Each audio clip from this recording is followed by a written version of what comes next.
C'est un projet depuis j'aurais pu vous le montrer, c'est inscrit dans notre programme.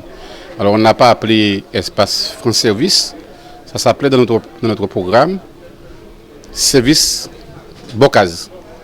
Et donc c'est une déclinaison de ce qu'on a écrit. Et ce qu'on a écrit, c'est surtout, quand on passait dans les quartiers, ce que les gens nous disaient en termes de besoin de services publics.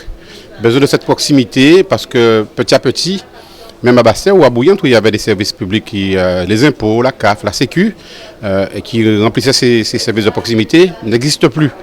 Donc mettre ici Agérie, donc symboliquement pour moi, il y a une dimension affective, une dimension même émotionnelle, parce que je suis du quartier, je suis né un peu plus haut.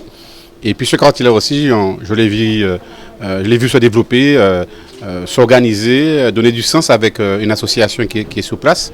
Et puis elle a là aussi une continuité du travail qui est fait, et que même si on s'oppose politiquement, c'est un travail qui avait été commencé par l'ancienne mandature, une cyberbase, et qu'on a renforcé, et qu'aujourd'hui, avec le travail qu'a fait l'administration pour répondre à l'appel à projet pour l'espace France Service, et ce travail-là, donc aujourd'hui, c'est qu'une concrétisation, mais c'est une manière pour répondre à ce besoin de proximité, et en particulier, même si tous les usagers de la commune, les administrés seront servis, mais sur un regard particulier aux plus vulnérables, ceux qui ont des problèmes de mobilité, à se déplacer, et donc trouver au plus près de ces services-là. Et on a fait en sorte qu'à travers ces services-là, on trouve ce qu'on appelle chez nous les impôts, c'est la direction régionale des finances publiques seront présents, le CGSS la caisse générale de la sécurité sociale sera présent, la CAF sera présente, Pôle emploi sera présent, et puis la justice. Et vous avez vu l'intervention, on a signé une double convention,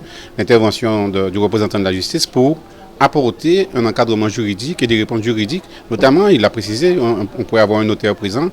Et quand le sous-préfet, M. Sébastien Corel, a vu les lieux, il a vu à l'intérieur, eh bien, il nous a dit aussi qu'il va proposer qu'il y ait un renforcement, qu'il y ait d'autres services de l'État qui puissent venir. Donc là, il y aura une organisation qui va se faire avec une présence des conseillers numériques ici, une présence des animateurs numériques pour répondre aux besoins classiques quotidiens des usagers, en même temps aussi des permanences des services de l'État, et aussi, on va dire, des services de proximité publics comme l'agence départementale pour le logement, pour l'insertion.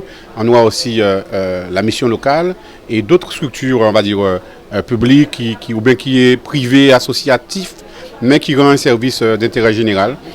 Donc on aura donc à faire une organisation, un planning. Mais vous avez entendu, hein, dans l'organisation, on sera là quasiment 43 heures dans la semaine, du lundi jusqu'au vendredi, avec une plantille d'horaire très large, permettant d'avoir toujours quelqu'un pour répondre aux besoins des usagers. Et ça, notre volonté, c'est un engagement que j'avais pris dans la campagne. Donc aujourd'hui, on fait ce qu'on a dit, on décline tranquillement notre programme. Donc je suis heureux, je suis content. Et comme je l'ai dit au début, avec une dimension affective et émotionnelle. Ce qui est certain, c'est qu'on a ressenti depuis maintenant plusieurs années un vrai besoin de la part de nos concitoyens, qu'ils soient guadeloupéens ou partout sur le territoire national, d'avoir une proximité et une accessibilité par rapport aux services publics, qui soient les services publics de l'État, vous l'avez dit, mais pas que, c'est aussi des services publics de collectivités, du département, de la région, d'autres structures autonomes, des impôts bien sûr.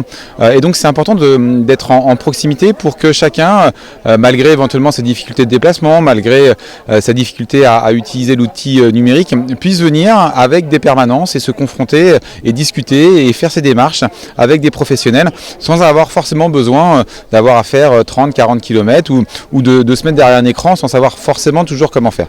Donc c'est une volonté du gouvernement maintenant depuis plusieurs années de développer cette accessibilité. Alors bien sûr ce ne sera pas tous les jours, il faut des permanences, mais que chacun puisse effectivement proche de chez soi, quel que soit l'endroit où on habite, qu'on soit dans une petite commune ou dans une métropole, avoir accès aux mêmes droits et aux mêmes services publics.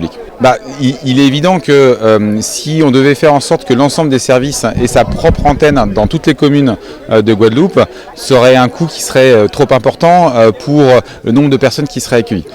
Donc bien entendu que dans un souci d'économie, d'optimisation des moyens, mieux vaut réunir dans un même bâtiment l'ensemble des services qui mutualisent un service d'accueil, qui mutualisent des lieux d'échange, qui mutualisent des bureaux, qui permettent effectivement de gagner en coût et en même temps d'avoir une vraie présence continue sur le territoire. C'est la volonté de l'État. On finance à hauteur de 30 000 € par an le fonctionnement de ces services et on continue à travailler avec d'autres services. On parlait tout à l'heure par exemple de la MDPH.